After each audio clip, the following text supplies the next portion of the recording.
बिस्मिल्लाहिर्रहमानिर्रहीम, अस्सलाम वालेकुम। आज पहली मर्तबा अमेरिका की चीखें निकल गई हैं और इतनी चीखें निकली हैं कि शायद आज से पहले ना निकली हो। 60 इस वक्त 60 ड्रोन फायर किए हैं यमन की जानिब से और वो कह रहे हैं कि पहली मर्तबा हमने देखा है कि जो स्पीडी बॉट्स होती हैं यमन की कश्तियां जो होती हैं उसके ऊपर ड्रोन्स लगे हुए थे और इन्होंने 60 के 60 ड्रोन्स हमारी तरफ फायर किए हैं, लेकिन इन्होंने निशाना नहीं बनाया हमें। यानी इन्होंने बिल्कुल अमेरिका के जो नेवी थी उसके जहाज़ों के करीब आकर ये ड्रोन्स गिरे और वो फट गए और तबाह हो गए। और वो कहते हैं कि हमारी आंखें फटी की फटी रह गई हैं कि हमने आज से पहले कभी भी नहीं देखा कि यमन के पास इस तरह का भी हमला करने का मामला है कि उन्होंने 60 ड्रोन्स हम पर फायर कर दिए हैं। और वो स्पीड यानी स्पीडी जो बॉट्स होती हैं, बॉट के ऊपर कश्ती के ऊपर ड्रोन लगा हुआ था और वो कह रहे हैं कि वहां से उड़ाकर उन्होंने किया। यानी अब ये सूरत हाल पैदा हो गई है कि इन्होंने उनके मिसाल के तौर पर ये जो बंदे हैं ये तबाह किया, उन्होंने मार दिए हैं। जब उन्होंने उस दिन मारे कश्तियां तबाह की तो उसके बाद उनका ख्याल था कि ये चुप कर जाएंगे। उन्होंने उल्टा इनको जो जवाब दिया है, इनको कहा है कि हम तुम्हारे परखच्चे उड़ा देंगे, तुम्हें अंदाजा नहीं होगा कि हम तुम पर कहां से हमला करेंगे। और अब आकर वो 60 ड्रोन्स मारकर गया। अमेरिकी नेवी ने तो कहा है कि अभी तक हमें नुकसान नहीं हुआ। कहते हैं हमारी आंखों के सामने वो ड्रोन्स तबाह हो गए हैं, फट गए हैं और हम देखते रह गए और हम हैरान है कि ये लोग बाज नहीं आ पा रहे। आप सोचिए जरा ये सूरत हाल क्या हुई है। ये तो 60 उन्होंने ड्रोन्स फायर किए हैं, असल में वो कह रहे हैं 25वां हमला है हम पर। जरूरी नहीं है कि हर हमले में एक ड्रोन हो, एक मिसाइल हो। ये हमले बहुत ज़्यादा वो कर रहे थे और इन हमले के अंदर बड़े अजीबोगरीब मामला था। वो कह रहे हैं कि अब ये हम पर अजीबोगरीब तरीके से ये सब वार्निंग देने के लिए आए थे। देखिए, एक तरफ यमन ने इनको कहा है कि हमने आपको छोड़ना नहीं है। ये असल में उन्होंने किसको पैगाम दिया है? ये जो 12 ममालिक जिन्होंने ज्वाइंट स्टेटमेंट दी है, ये उनको पैगाम दिया है कि आपको पता नहीं है कि हमारे पास ऐसे ऐसे मिसाइल हैं, ऐसी ऐसी चीजें हैं कि जब आप मैदान में उतरेंगे तो हम आपको चारों तरफ से मारेंगे। देखिए, एक बात आप ज़हन में रखिएगा कि बॉट्स जो होती हैं, आप चाहे जितना मर्जी बड़ा डिस्ट्रॉयर लेकर जाएं, अगर आपको डिफरेंट साइड से आकर लेट से इन्होंने 60 वो 600 मार देते हैं, आप 600 तबाह कर लेंगे। आपके करीब आकर वो 600 मार देते हैं और इनमें से भी ऐसे लोग जाते हैं आपको मारने के लिए जो कहते हैं कि ठीक है जी, हम मर जाएंगे तो हम इस दुनिया से जाकर खलासी हमारी हो जाएगी, हमारे लिए अगला जहान बड़ा ज़बरदस्त होगा। जो कफन आपका साथ लेकर और अपना भी कफन साथ लेकर चल रहे हैं, बताइए उनको मौत की परवाह ना हो और वो इन पर हमला कर दें तो बाकी सूरत हाल क्या रह जाती है। इसराइल को छोड़ दें अब इस वक्त, अमेरिका और ये जो 12 ममालिक हैं। देखिए, एक तो बात ये है कि अभी तक अमेरिका का पता नहीं है कि उसने हमला करना भी है कि नहीं। बहुत सारी चीज़ों में जब उसे हमला करना होता है तो वो कर देता है, जब उसने हमला नहीं करना होता तो बड़ी धमकियां देता है। जैसे मिसाल के तौर पर 90 दिनों में पिछले अमेरिका एक ही बात कहता रहा, ओ जी हम ये कर देंगे, हम वो कर देंगे। 19 नवंबर से यमन हमला करना शुरू किया है। आज आप देख लें 45 दिन से ज़ायद हो चले हैं और इन 45 दिनों में आपको इनकी जानिब से 25 हमले नज़र आते हैं और एक दो मिस हुए, बाकी सारे एक्यूरेटली जाकर लगे हैं। कल अमेरिका और 12 जो ममालिक थे उन्होंने कहा कि आपने हर सूरत, यानी यमन को उन्होंने हौसियों को धमकी दी कि आज के बाद आपने कोई हमला किया, कोई एक हमला किया तो फिर हम आपका जो हशर करेंगे, फिर कॉन्सिक्वेंसेस आपको बर्दाश्त करने पड़ेंगे। उन्होंने आज 60 ड्रोन्स मार दिए। और अब ये बड़ी अजीब बात है कि वो एक होता है कि अमेरिका के जो डिस्ट्रॉयर हैं उनको जाकर लगे ना हो, लग गए हो या ना लगे हो। दो चीज़ें होती हैं कि या तो लगे हैं तो फिर तबाही हो गई है, या नहीं लगे, मिस हो गए हैं, या वो 60 ड्रोन्स मारे हैं उन्होंने और वो 60 के 60 ड्रोन्स अमेरिका ने तबाह कर दिए। ये 3 अलग चीजें हैं, इनमें से एक भी काम नहीं हुआ।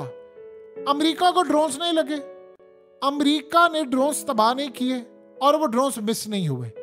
वो 60 के 60 ड्रोन्स अमेरिकी बहरी जो बेड़े हैं, वॉरशिप, उनके करीब जाकर फट गए हैं। इसका क्या मतलब है? इसका मतलब है कि अमेरिका ने जो कल वार्निंग दी थी, जो 60 उन्होंने ममालिक के साथ, ये आप पढ़ रहे हैं इसको, ये तो उन्होंने रिटन वार्निंग दी है। एक प्रेस रिलीज जारी की थी व्हाइट हाउस ने और उसमें कहा गया लंबी तहरीर है जी, ऐसा होगा वैसा होगा, आपने ये किया तो ये हो जाएगा। उनकी वार्निंग देने का स्टाइल देखिए। उन्होंने वार्निंग किस तरह आकर दी है। उन्होंने इस तरह अगर वार्निंग नहीं दी या उन्होंने आकर ये काम नहीं किया, उन्होंने अपने 60 ड्रोन इन पर फायर किए हैं और जाकर इनको फिर पैगाम दिया है कि ये लो हमारी वार्निंग है कि तुमने अगर हमारे साथ जंग करने की कोशिश की तो हम तुम्हें छोड़ेंगे नहीं, और हम पर हमला करने की कोशिश की तो हम तुम्हें छोड़ेंगे नहीं।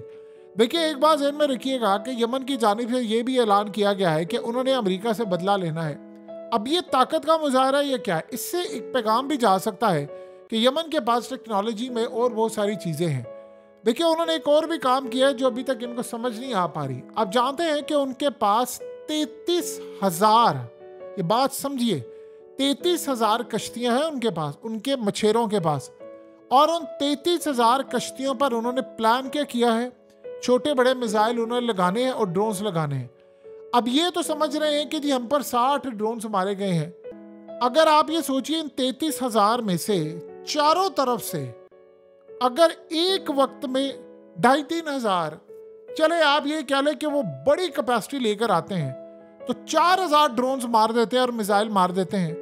दुनिया का कोई मिसाइल सिस्टम बता दें जो इसको रोक सकता है? किसी का बाप भी नहीं रोक सकता इसको।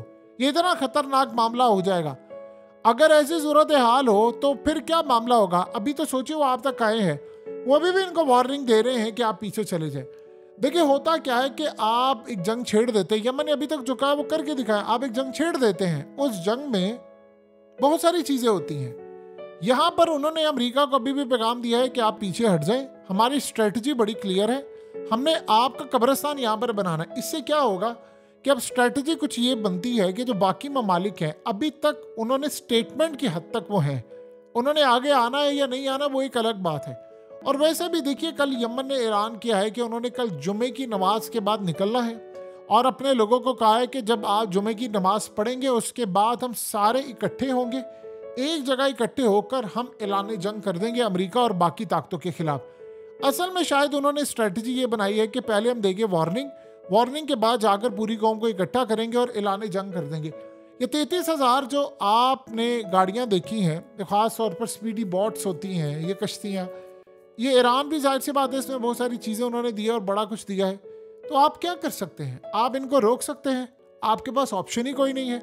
आपकी नेवी चाहे दुनिया की ताकतवर तरीन नेवी हो, अगर इस नेवी का, यानी आप देखें आपके एयरक्राफ्ट कैरियर के ऊपर अगर ईरान का ड्रोन ऐसे आ सकता है, अगर ये यहाँ से वीडियो बना सकता है, अगर ये फायर कर देते तो अमेरिका इसको संभाल सकता था।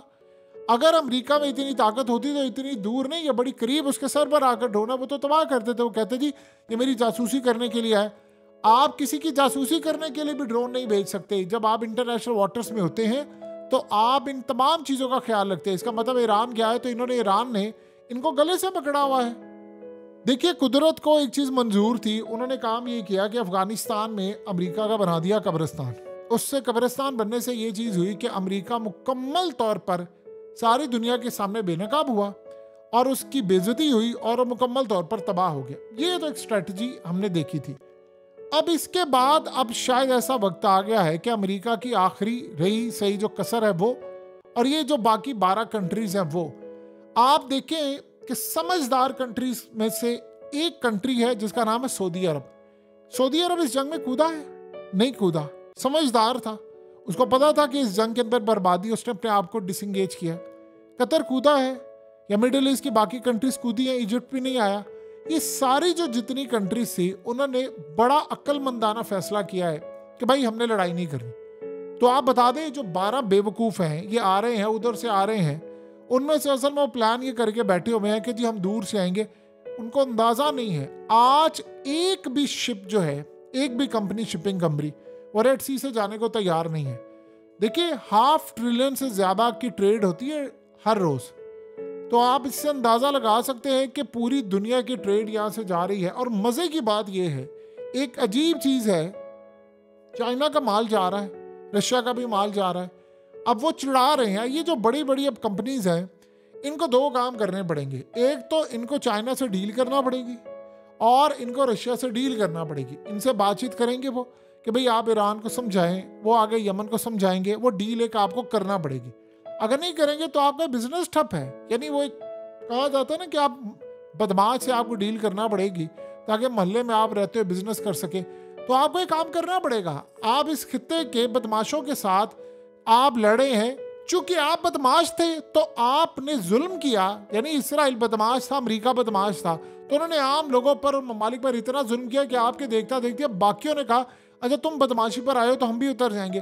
फिर आप क्या करेंगे? दूसरी सूरत हाल ये है कि या तो उन कंपनीज को बस हमेशा परमानेंटली ये काम करना पड़ेगा कि वो अब इसराइल से अपना मामला हटा लेंगे। देखिए इससे नुकसान क्या हो रहा है कि एक तो ट्रैफिक वहाँ पर बहुत ज़्यादा हो गई है, यानी जो दूसरे रूट वो चेंज करके आ रहे हैं, और दूसरा उसमें और बहुत सारी प्रॉब्लम्स हैं कि जब वो इतना लंबा रूट लेकर जाते हैं, 30, 35, 40 दिन जा रहे हैं, तो माल तो शायद इसराइल तक कभी पहुंच जाए, लेट भी पहुंचे। दूसरा ये है कि उनको वापस आने में उनकी तमाम की तमाम चीज़ें डिस्टर्ब हो रही हैं, क्योंकि आज तक उन्होंने जितना बिजनेस किया है वो इसी तरह किया है कि शिप जाते हैं, शिप आते हैं, एक रूट होता है।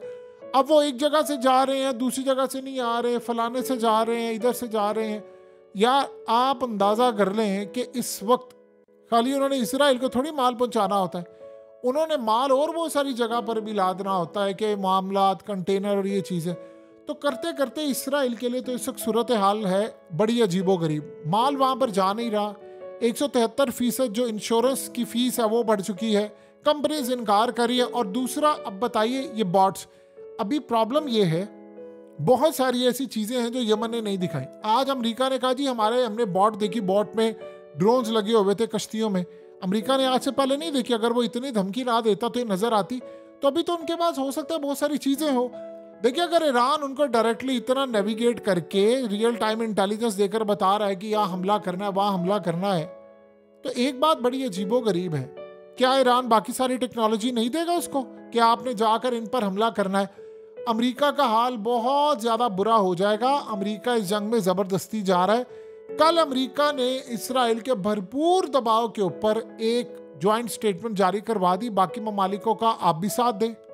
अगर अमेरिका यहाँ पर इस जंग में कूद पड़ता है और ये बाकी ममालिक नहीं कूदते, तो बस आप समझ लें कि अमेरिका ज़्यादा देर सर्वाइव नहीं कर पाएगा इस खित्ते के अंदर, क्योंकि अमेरिका ने उस जंग को गले लगा रहा है। देखिए अमेरिका तो जंगे करने में उसको बड़ा दिल करता है, लेकिन वहाँ पर वो जंग करता है कि जहाँ पर कोई उससे थोड़ा सा जीत का इम्कान हो, कोई चीज़ नज़र भी आती हो। देखिए यूक्रेन की जंग अभी उसके गले पड़ी हुई है। यूक्रेन में अगर रूस ने आज नहीं तो कल अपनी विक्ट्री जब डिक्लेयर करनी है, तो फिर याद रखिएगा ये ज़ेलेंस्की आखिरी प्रेसिडेंट होगा यूक्रेन का, क्योंकि यूक्रेन का इलाका फिर सारे का सारा शामिल हो जाएगा रूस के अंदर। वो यूक्रेन के लोगों को कहेंगे कि देखें अब यहाँ पर जो करेंसी चलेगी वो रूबल चलेगी और बहुत सारी चीज़ें होंगी। फिर उसके बाद आप बताइए कि अमेरिका के पैरों तले ज़मीन क्यों ना निकले कि जिस जंग के अंदर उसने यूक्रेन को घुसाया था वो जंग उसके अब कंट्रोल से बाहर हो रही है, तो वो वहाँ पर शिकस्त खाए, वो यहाँ पर खाए, वो चाइना के साथ जाकर लड़ाई करे, अमेरिका जाए कहाँ पर?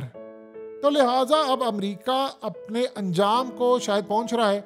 आप सोचें अमेरिका ने हमेशा एक काम ये किया, दूर से भी कोई मिसाइल आ रहा होता तो उसका डिस्ट्रॉयर जाता है, उड़ा देता उसको।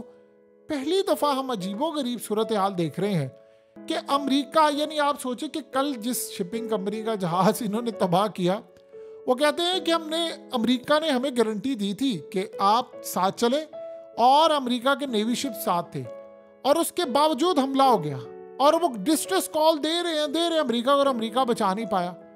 अब ये जो इस वक्त असल में वो करें नफ्सियाती गेम इनके साथ, जो हमास ने नफ्सियाती हरबे आजमाए थे इसराइल के खिलाफ, ये नफ्सियाती हरबे इस्तेमाल करें अमेरिका के खिलाफ। अमेरिका कभी ये स्ट्रेटजीज दूसरों के खिलाफ किया करता था।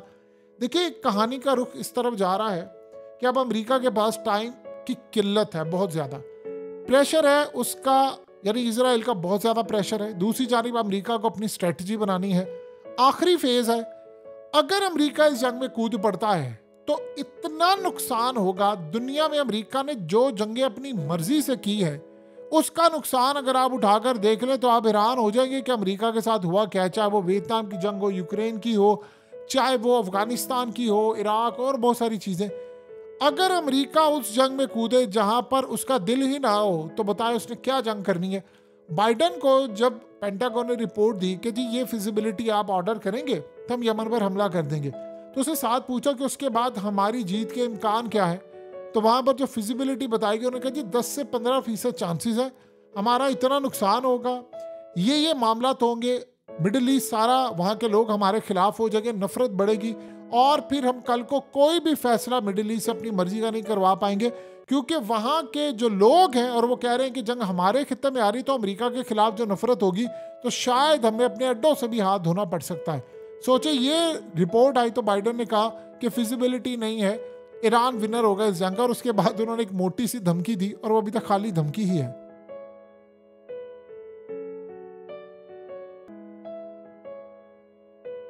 हकीकत टीवी को सब्सक्राइब करना मत भूलें, वीडियो को लाइक करें, शेयर करें और कमेंट सेक्शन में अपनी राय का इजहार ज़रूर करें।